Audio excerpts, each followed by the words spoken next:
Okay, pretty big excitement here. I've had these ramps for a while. These are Harbor Freight ramps. They are pretty incredible.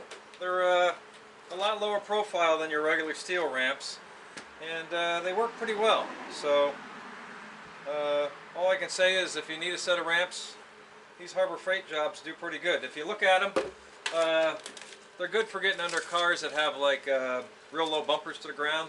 This has about just a little over 6 3/8 tall. The metal ramps are probably easily another inch on top of that, and these are nice, like I say, because they got a little longer run and you don't scrape the bumper. So pretty nice setup.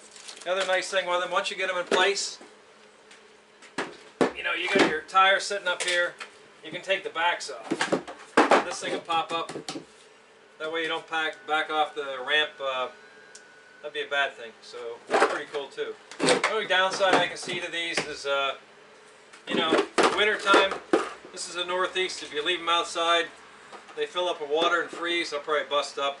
And this little thing, the little kicker they got, doesn't stay on too well. But overall, I think for what they are, I'm going to do an oil change in the truck right now. For picking a car up for oil change or whatever you got to do, I don't think you can beat them. Plus, they're not that heavy, and the metal ones always seem to try to cut you one way or the other. So I think you'll like them. So if you need a low profile set of ramps, do it. These are the way to go. Harbor Freight, can't beat it. Pick the car up on ramps. So if you never put a car on ramps before, it's not as easy as it looks. How's that? It's pretty easy, but keep your wits about you. First thing you do, you take your ramp, put it against the tire. Don't put one against the tire and one like 6 feet away from the tire. You're going to be hating life. You want to put both of them up against the tire. Doesn't have to be tight, just up against the tire. And these are low profile ramps, which I really don't need for this bumper. But if you do have a low profile car like a Corvette or something really low, make sure the ramps aren't going to get in your way. So let me line this up. I'll straighten the tires up a little bit, and I'll creep right up on here. It'll be a piece of cake. These have a nice big step at the end, and most vehicles are automatic transmissions, so it shouldn't really be a big deal.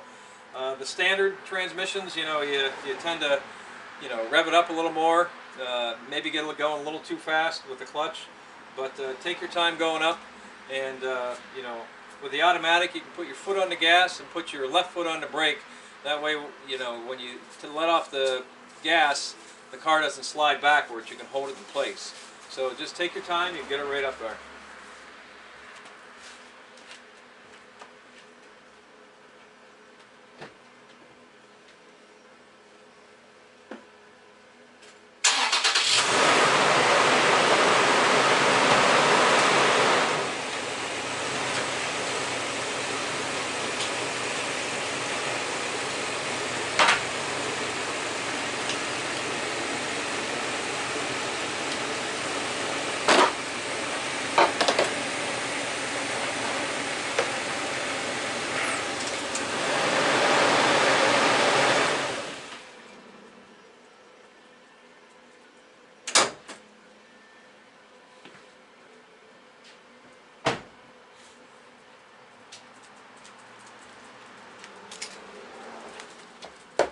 Piece of cake, right?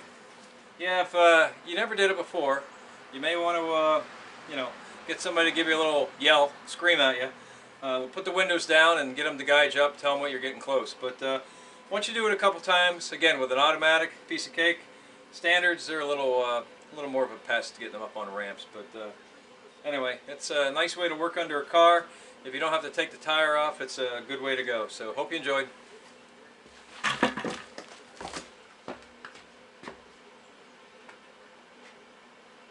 Piece of cake, right?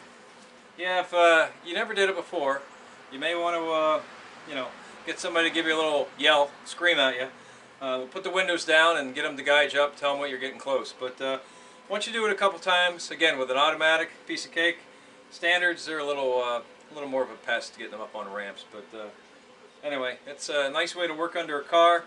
If you don't have to take the tire off, it's a good way to go. So hope you enjoyed.